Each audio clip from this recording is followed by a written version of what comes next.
Magluluto ako ng chicken garlic with honey. So, ito, na-fry ko na yung manok. Then, lulutuin ko siya uli at ilalagay ko yung honey. Imimix ko siya dito. So, nilagay ko yung garlic.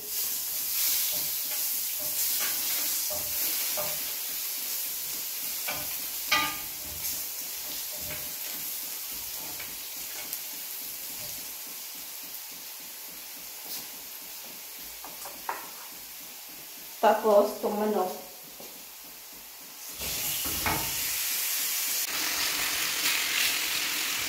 So, ayan na yung chicken garlic with honey. So, tingnan nyo. Yan. So, luto na yan. So, ayan na yung chicken garlic with honey. Tingnan nyo guys, dinamihan ko lang ng sibuyas. Yan. Kain guys.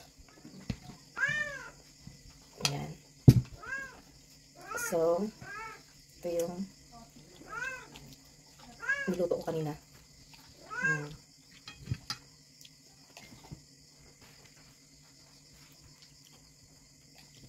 So, kain guys.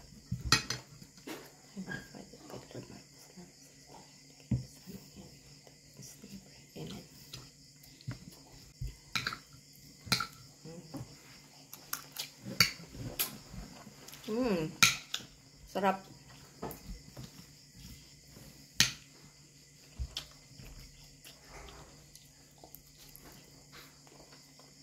Ang sarap ng manok. Malalasa mo talaga yung yung lasa ng honey. Very good.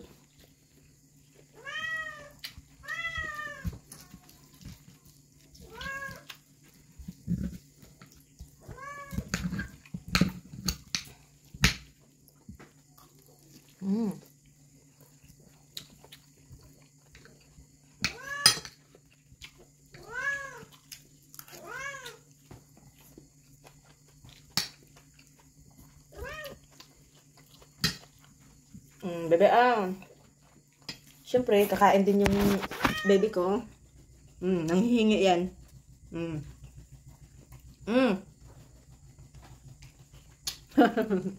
Hindi ko siya bibigyan, hindi niya ako titigilan. Nangangalabit. Pero mabait yan si Andrew guys, kasi kahit nagugutom yan, halimbawa may mga pagkain dito sa lamesa, hindi niya yan kakainin. Nanghihingi yan siya pag nagugutom.